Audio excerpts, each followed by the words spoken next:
Hi, my name is Bert Casey and I'd like to welcome you to the Mandolin Primer video. This video is designed to help the beginning student learn the techniques and exercises necessary to play the mandolin. All the information you need will be presented on screen. While some people will use the video by itself, we strongly recommend that you also have the Mandolin Primer book for the following reasons. First, if you want to review your lessons away from the TV, it makes it much more convenient. When practicing the same exercises over and over, it's easier to use a book than to put the VCR on pause. An audio cassette is available for the book that plays all of the songs and exercises with rhythm accompaniment. Typically, it should take you 3 to 4 months to work your way all the way through the video. It's much easier to review each exercise if you can refer to the book. We also recommend that you take your mandolin to your local music store to make sure that it's in proper playing condition. If the mandolin does need adjustment, they can probably fix it on the spot.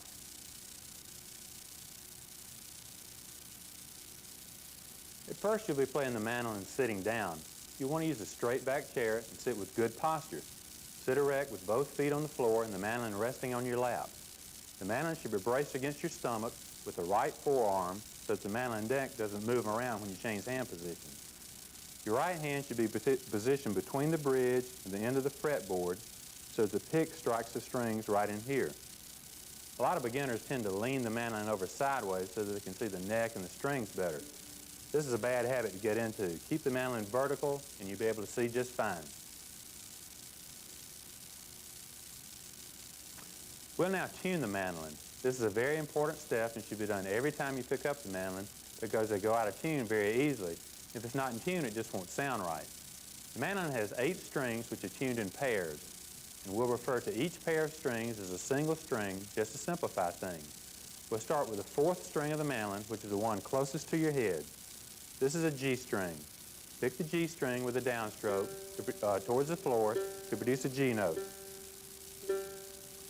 Trace the 4th string all the way to the tuning peg, which is usually the first peg on the top of the headstock. Tighten or loosen the tuning peg until you get a note that sounds exactly like this. Now pick the 2nd G string and tune it in the same manner.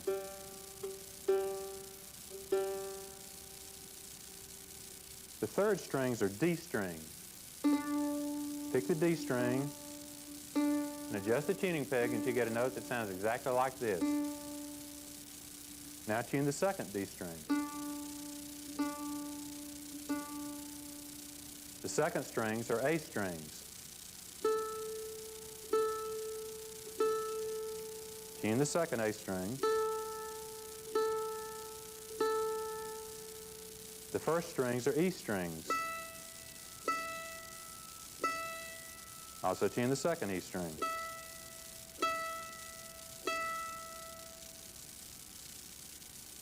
Another way of tuning a mandolin is with an electronic tuner, and I highly recommend getting one. This is one of the great inventions of modern man because instead of fooling around with the mandolin for an hour or so and never getting it in tune, you can use an electronic tuner and get it right on the money in 30 seconds. There are 2 types of tuners. The first type is a guitar tuner, which should work on the mandolin and cost about $35 to $40. Make sure you try this out in the store before you buy it because not all guitar tuners will work on the mandolin. The second type is a chromatic tuner, which costs $60 to $70. The advantage to the chromatic tuner is that you can tune any instrument with it, not just a guitar or a mandolin. These tuners can be purchased at your local music store, where they will usually show you how to use them. Now we'll discuss the proper way to hold the pick. You should use a teardrop-shaped pick that looks like this, and I recommend that you start out with a medium to heavy gauge. To hold the pick, throw your right index finger up and place your thumb right on top of it. Notice that the first joint of the index finger and your thumb should be parallel, and the thumb is completely straight. Now place the pick on the first joint of the index finger and put your thumb down on top of it with the point facing straight out. This will feel awkward at first, but keep practicing and you'll get used to it.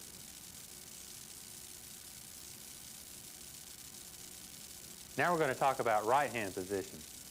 When you strum down on the mandolin, notice that the right hand is positioned evenly between the fretboard and the bridge. If you're too close to the bridge, you'll get a very harsh sound.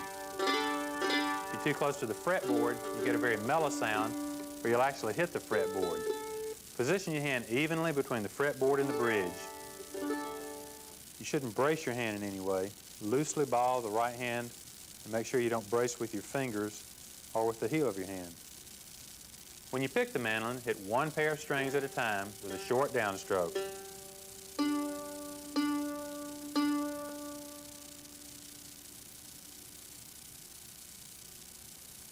Now we're going to shift attention to the left hand and start playing notes. The thumb position on the back of the neck is very important because it braces and balances the left hand. We're going to use what's called an elevated thumb placement. The joint at the base of the left thumb is going to be the brace point on the back of the mandolin neck. Place the base of the thumb on the center of the mandolin neck directly under the 3rd fret of the mandolin. Don't do this or this. Make sure you have the correct position. This is what the thumb position looks like from the rear. Not here or here. This is the correct position.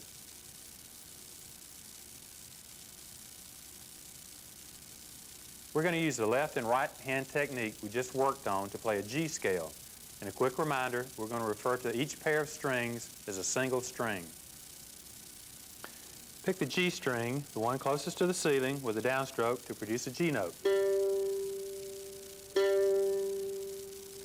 Place the tip of the 1st finger of your left hand directly behind the 2nd fret of the 4th string. Pick the 4th string with a downstroke to produce an A note. Now place the tip of the 2nd finger directly behind the 4th fret and pick down to produce a B note. Now place the tip of the 3rd finger directly behind the 5th fret, pick down to produce a C note. Now we'll play all of these notes in succession. G, A, B, C. Open, 2nd, 4th, 5th. G, A, B, C. Open, 2nd, 4th, 5th. Notice the tablet here on the bottom of the page. Each space represents a string on the mandolin, and the numbers indicate what fret you're playing. So this indicates the 4th string open, 4th string at the 2nd fret, 4th fret, and 5th fret. This would be the 3rd string open. If you're getting buzzes or unclear notes, buzz is going to be for one of the following reasons. The first one is obviously not pressing down hard enough. Make sure you press down firmly with your left hand. Your fingers also may be too far from the frets or beyond the frets. So get right up next to the frets. And last, your fingernails may be too long. If you're going to have to keep them trimmed fairly short so that your fingers can press down firmly on the strings. Playing these notes may seem awkward at first, but as your hands and fingers strengthen and stretch, they'll become more natural, so don't get discouraged. Now we're going to move to the 3rd string, which is the D string, to play some more notes. Pick the 3rd string open with a downstroke to play a D note. Place the tip of the 1st finger of your left hand directly behind the 2nd fret and pick down to produce an E note. Place the tip of the 2nd finger behind the 4th fret for an F sharp. And the tip of the 3rd finger behind the 5th fret, pick down to produce a G note. Now we'll play all of these notes in a row. D, E, F sharp, G. Open, 2nd, 4th, 5th. Now we're going to move to the 2nd string, which is the A string. Pick the 2nd string open, produce an A note. Place the tip of the 1st finger directly behind the 2nd fret, pick down to produce a B. Now place the tip of the 2nd finger behind the 3rd fret, pick down to produce a C. And the 3rd finger behind the 5th fret for a D. A, B, C, D. Open, 2nd, 3rd, 5th. All right, now to the 1st string, which is an E string. Pick down to produce an E note.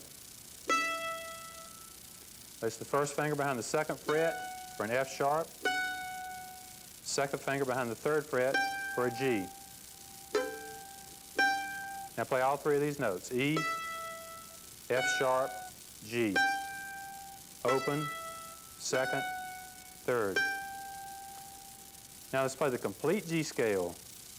Fourth string, open, second, fourth, fifth. Third string, open, second, fourth, fifth. Second string, open, second, third, fifth.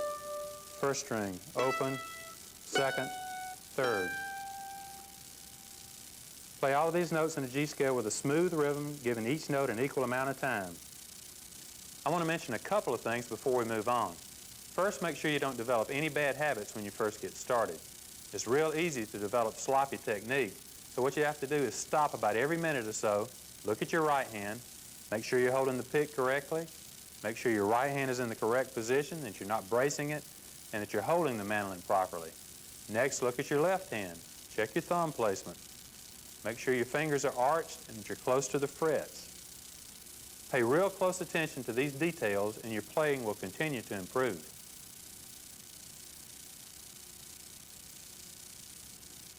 We're going to use the G scale to play a couple of simple melodies that everyone's familiar with. And we're going to start with Yankee Doodle.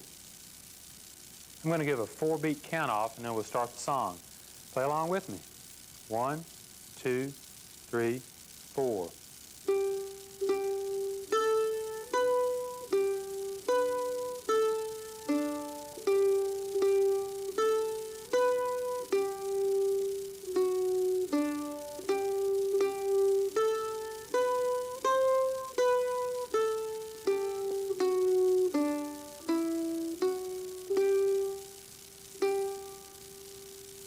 Notice the circle notes are half notes and they get 2 beats each. All the other notes are quarter notes and they get 1 beat each. At this point, rewind the tape and play along with Yankee Doodle several times until you're comfortable with it.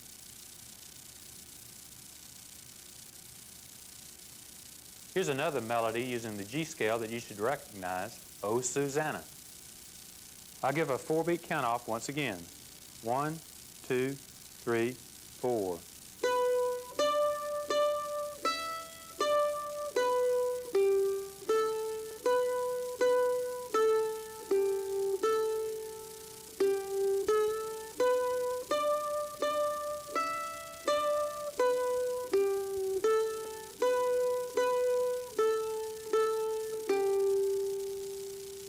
Notice that the last note we played is a whole note, which gets 4 beats. At this point, again, rewind the tape and play along with Oh Susanna several times until you're comfortable playing it. I want to mention some tips for organizing your practices because the most important part of learning to play the mandolin is to develop good practice habits. You're going to have patience because playing the mandolin requires you to train your hands to do things they've never done before. Nowhere else in life do you have to do this or this, so be patient.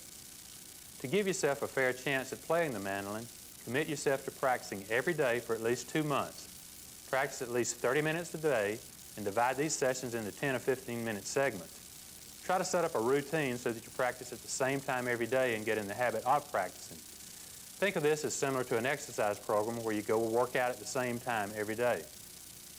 Most important of all, relax. The reason you're doing this is to have fun, so if you get frustrated, take a break, come back to it later.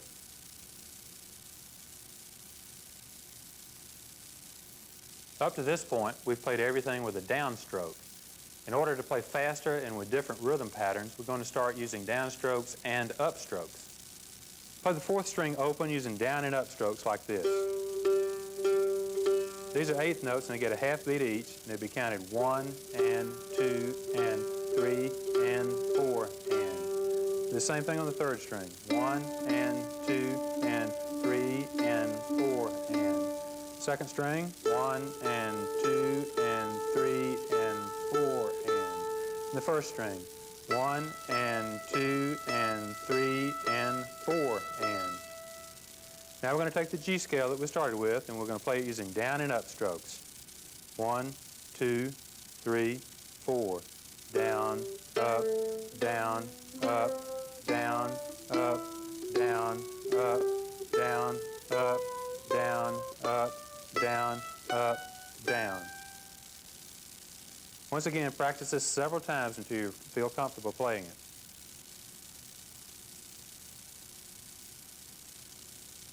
Now we're going to use the down-up picking in a different rhythm pattern to play another song, Worried Man Blues. The rhythm pattern in this song will be down, down, up, down, down, 1, 2, and 3, 4. Try this on the third string. Down, down, up, down, down, 1, 2, and 3, 4. Down, down, up, down, down, 1, 2, and 3, 4. Now we're going to play some exercises starting with 15A. Do it again. Down, down, up, down, down. The next one. Down, down, up, down, down. Here's the next exercise. Down, down, up, down, down. The next exercise is a little bit different. It's going to be down, down, up, down, down, up. Down, down, up, down, down, up. Practice these exercises several times until you feel comfortable with them. Then we'll use them to play Worried Man Blues. I'm going to give you a 4-beat count off. 1, 2, 3, 4.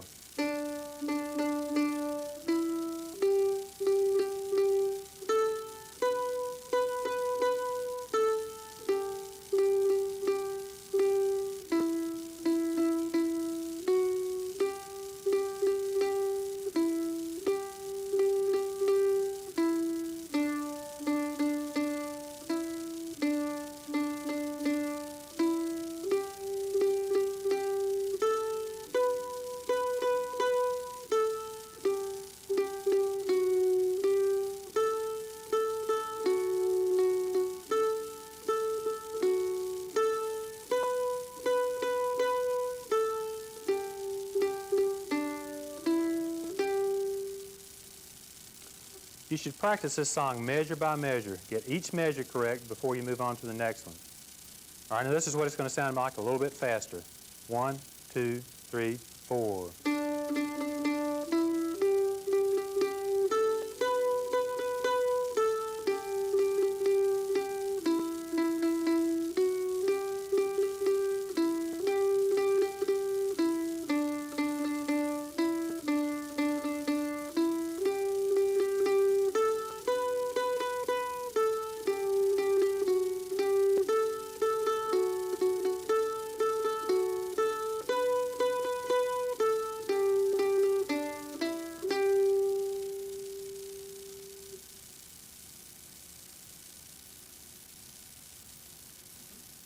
We'll use this same rhythm figure, down, down, up, down, down, to play another bluegrass standard, Wildwood Flower. We're going to play a few exercises to Wildwood Flower. This song has 3 intro notes, so I'll give you a different count off. 1, 2, 3, 4, 1. Then you play the intro note. Okay, here's the first exercise. 1, 2, 3, 4, 1.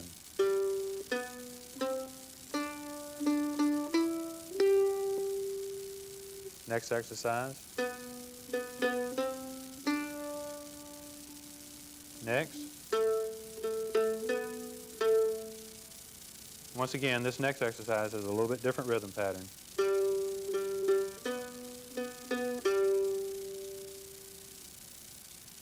I'm going to divide this song into sections, and I want you to get each section correct before you move on to the next one. Here's the first section with the count off. 1, 2, 3, 4, 1.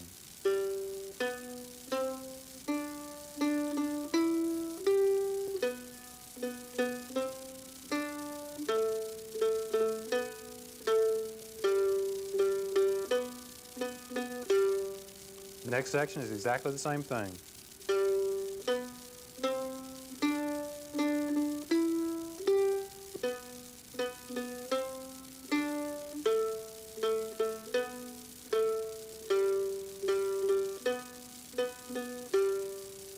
All right, the next section is a little bit different.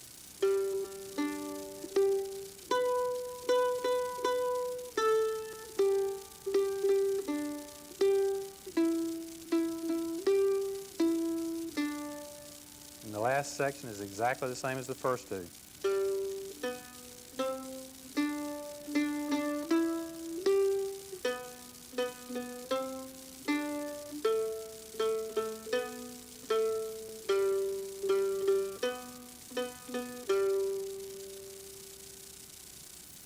Now we're going to put all these sections together and speed it up just a little bit.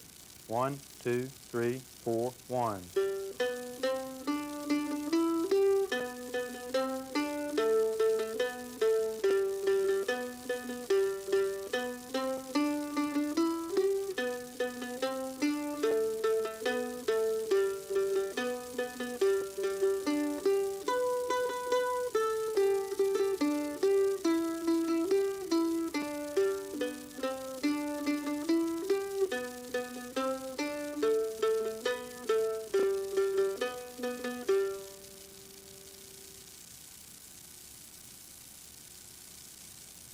Everything we've done up to this point has been in the key of G.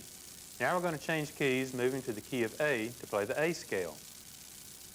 We're going to start on the 4th string, 2nd fret, since this is an A note. 2nd fret, 4th fret, 6th fret with the ring finger. And we're going to use down, up, and we're going to start with an upstroke. Up, down, up. 3rd string, 2nd string, 1st string. Now all the way through it.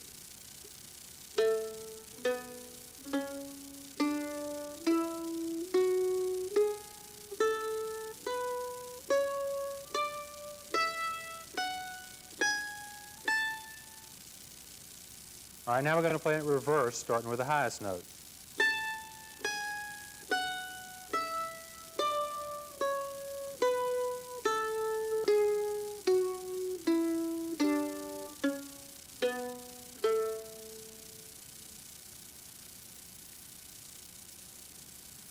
Now we're going to use the A scale to play another standard, Cripple Creek. This is a 2-part song, and we'll play each part twice. Again, I'll count off with 4 beats. 1, 2, 3, 4.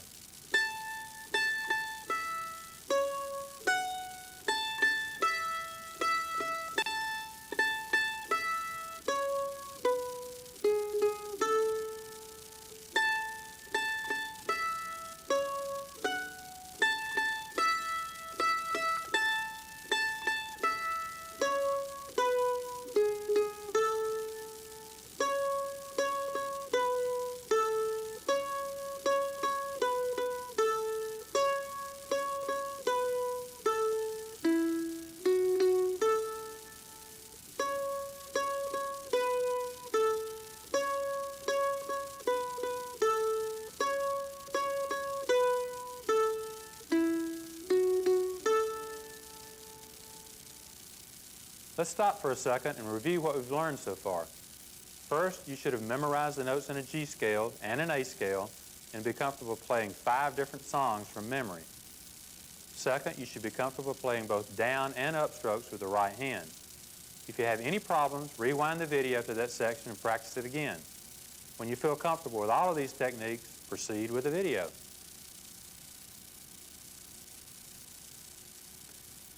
A hammer-on is a relatively simple technique that will really spice up your playing. You pick the string once to get 2 different notes. Place your index finger on the 2nd string at the 2nd fret and pick down. Your 2nd finger is poised above the 4th fret, ready to hammer down. Slam down real hard with it to produce the 2nd note. If you're timid with this, you're not going to get a 2nd sound. You've got to be very forceful.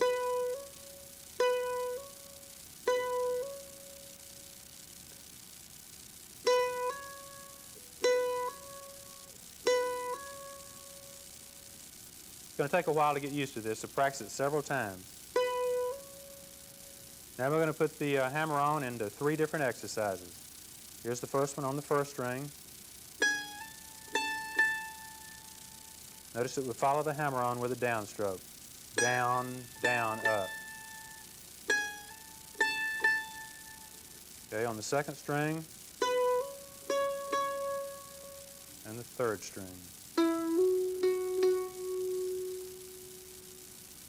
Now we'll use these hammer-ons to play another version of Cripple Creek. We'll do a 4-beat count-off once again. 1, 2, 3, 4.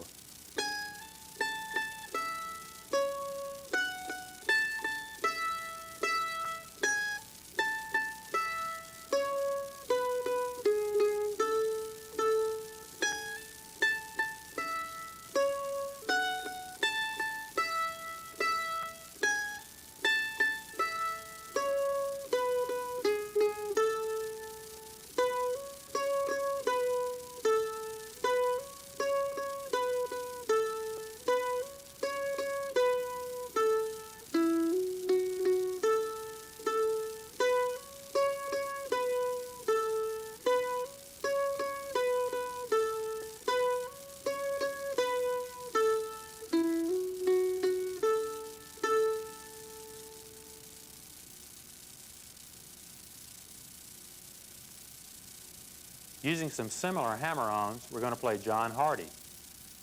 First exercise for John Hardy is going to be a hammer-on on the first string. There's another hammer-on. Next exercise is going to be a little bit different. Move your ring finger up one fret to get that last note. Okay, and here's the last exercise.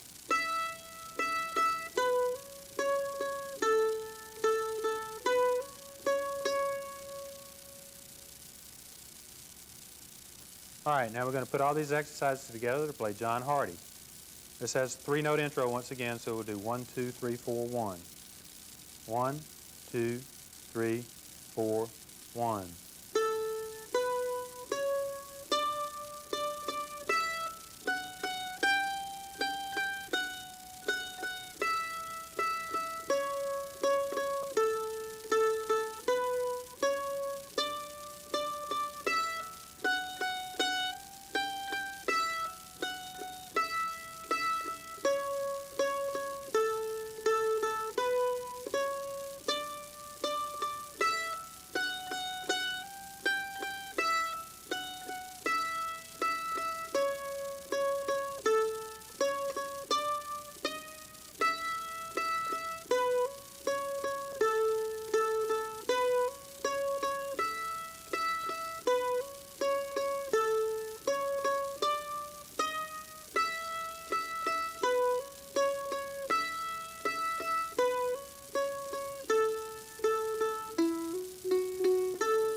All right, now we're going to speed it up just a little bit.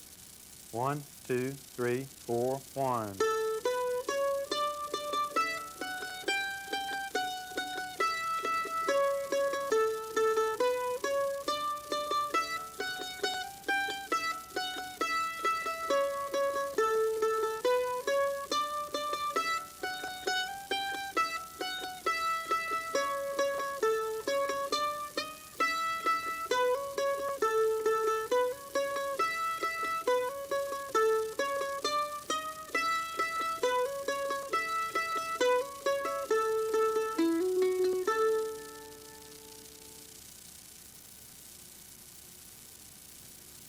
The next song will also be in the key of A, and it's called Red-Haired Boy.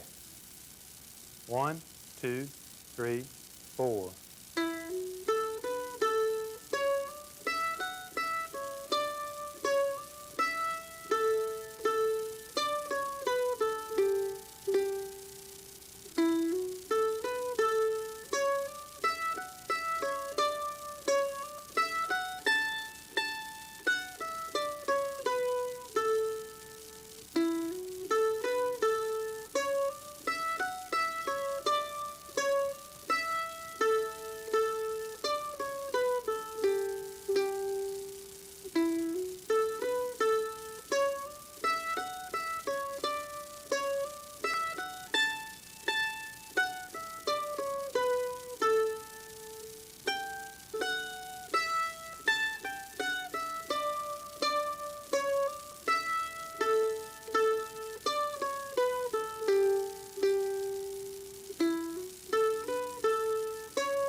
All right, now we're going to speed up Red-Haired Boy just a little bit. 1, 2, 3, 4.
next song is going to be Soldier's Joy. We're going to move to the key of D and play a D scale. We're also going to add a slide and double stop. Here's the D scale.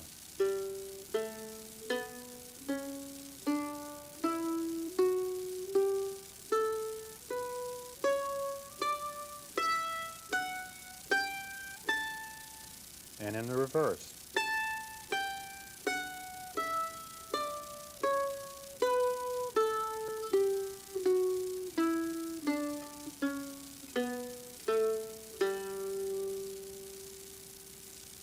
A slide is a technique that's very similar to a hammer-on, where we make two sounds and only pick the string once.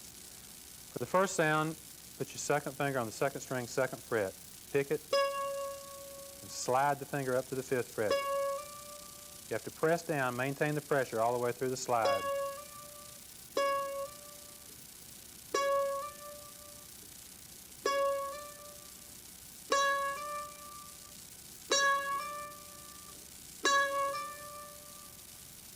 The other technique is a double stop, which is a fiddle term, which means you're playing more than one string at a time. You're playing two strings or a partial chord. We're going to start with the first finger on the first string, second fret, the ring finger on the second string, fifth fret. So you have a two-string strum. Down, up, down. A different chord position for the next exercise.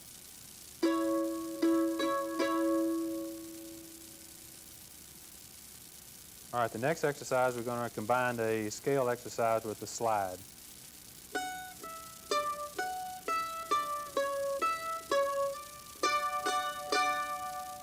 For the slide, use your ring finger, and that gets you in position to play the double stop. Do that exercise again.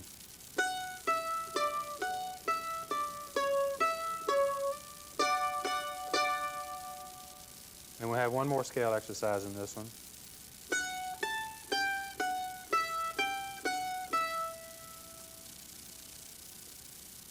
Now I'm going to combine all of these techniques to play Soldier's Joy. I have a two-note intro, so I'm going to give you a three-beat count-off. 1, 2, 3.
All right, now we're going to speed it up just a little bit. 1, 2, 3.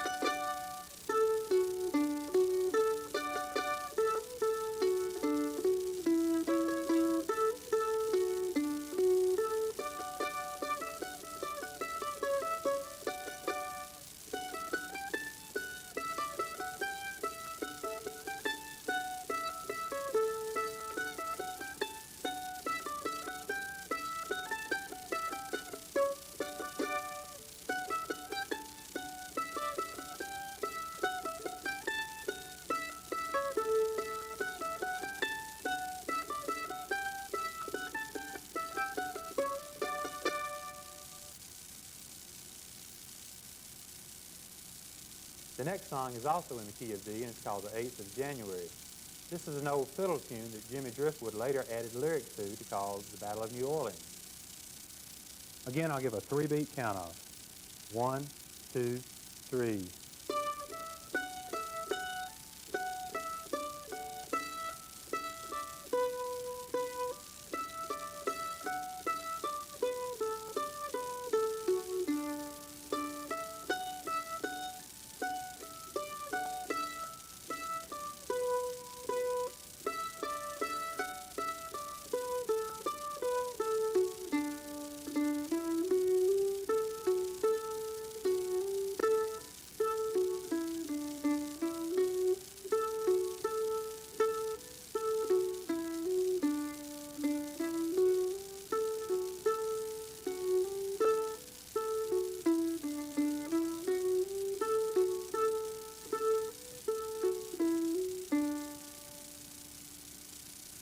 Once again, let's speed it up just a little bit.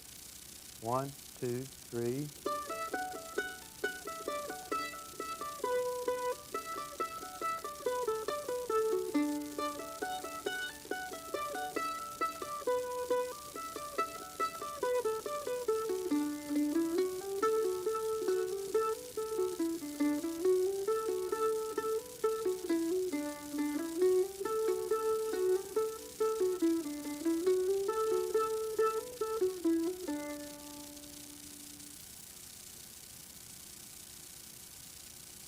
The next song, Billy in the Low Ground, is going to be in the key of C. So we're going to play a C scale, and we're also going to add some pull-offs.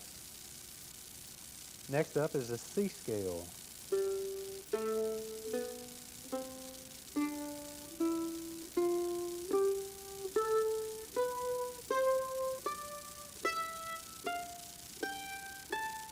And play it in reverse.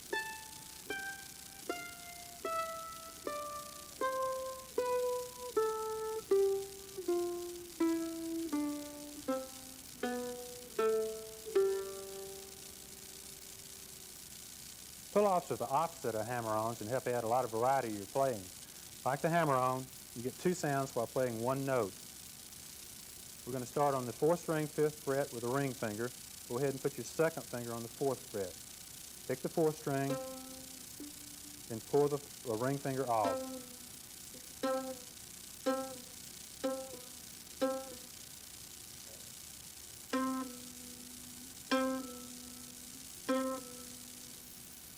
For Billy in the Low Ground, I'll give you a 1, 2, 3, 4, 1 count off once again. 1, 2, 3, 4, 1.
Once again, let's speed it up just a little bit.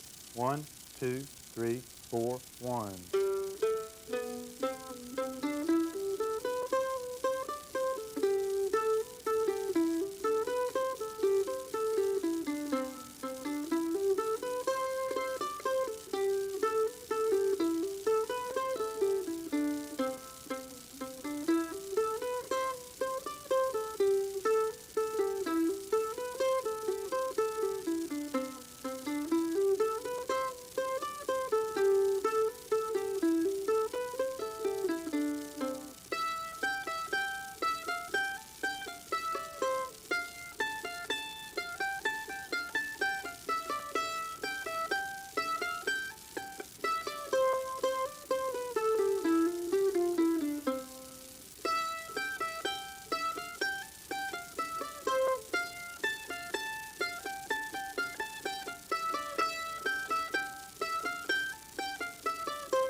back to the key of G for Blackberry Blossom.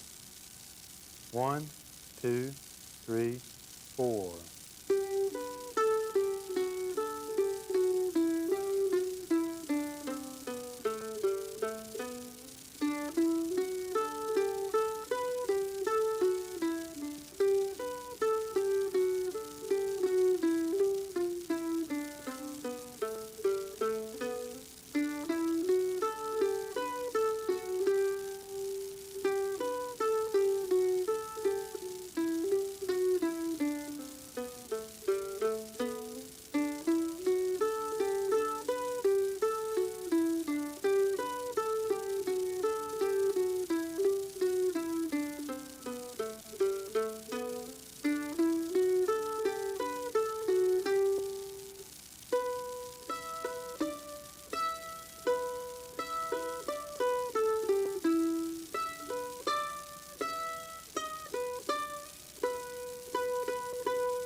Now we're going to speed Blackberry Blossom up just a little bit. 1, 2, 3, 4.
Now we're going to do two more songs in the key of A, the first of which is Bill Cheatham. 1, 2, 3, 4.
All right, now let's speed Bill Cheatham up just a little bit. 1, 2, 3, 4.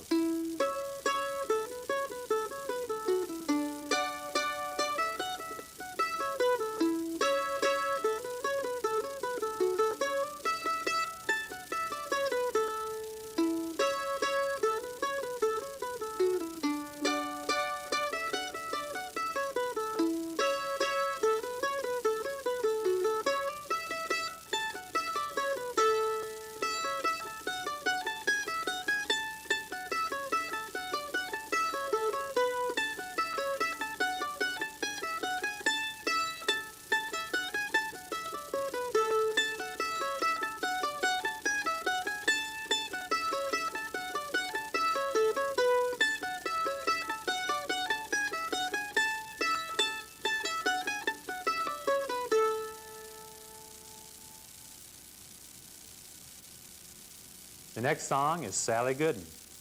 We'll have a 3-beat count off. 1, 2, 3.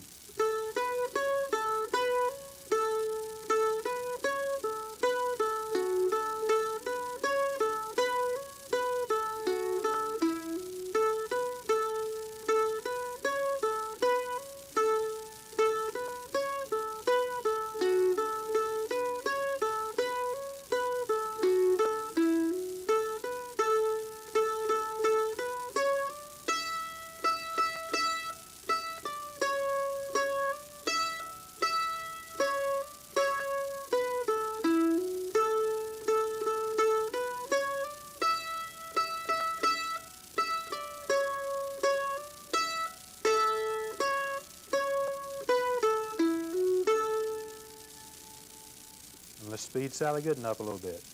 1, 2, 3.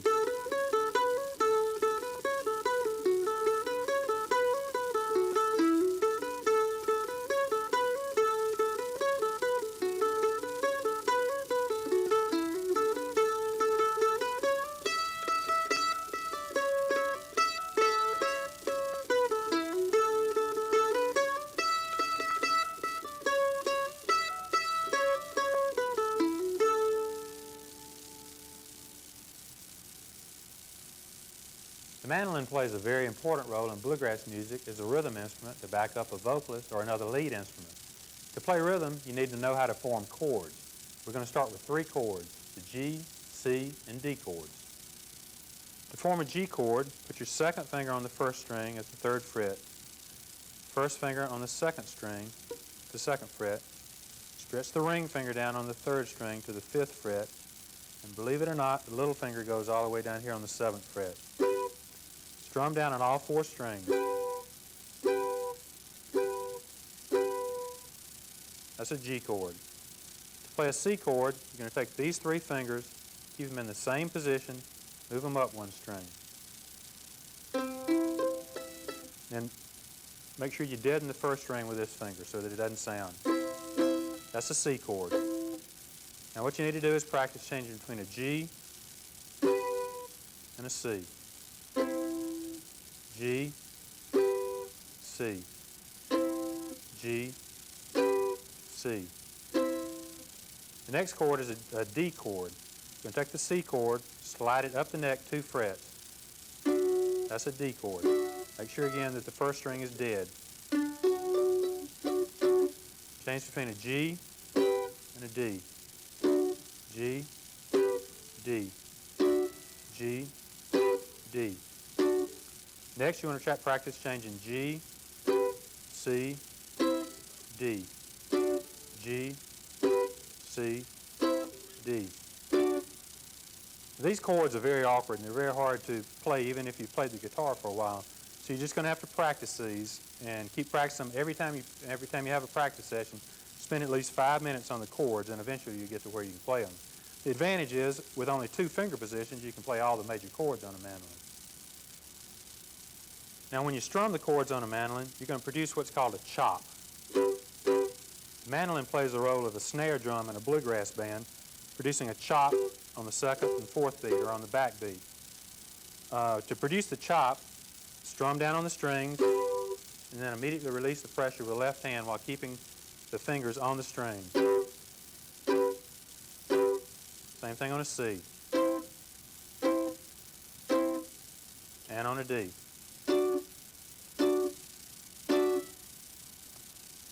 Now you're going to play, there are 4 beats in a measure, and you're going to play a chop on 2 and 4. So it'll be starting with a G chord, 1, chop, 3, chop. 1, 2, 3, 4.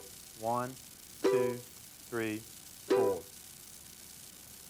Now we're going to play just a simple exercise to give you the feel for playing rhythm to a song. We're going to go G, C, G, D, and we'll play 2 measures on each chord. 1, 2, 3, 4. 1, 2, 3, 4. 1, 2, 3, 4. C, 2, 3, 4. C, 2, 3, 4. G, 2, 3, 4. G, 2, 3, 4. D, 2, 3, 4. D, 3, 4. I've enjoyed sharing all this information on the mandolin with you. If you'd like to continue to study the mandolin, we have the Mandolin Primer book and cassette, which goes with this video.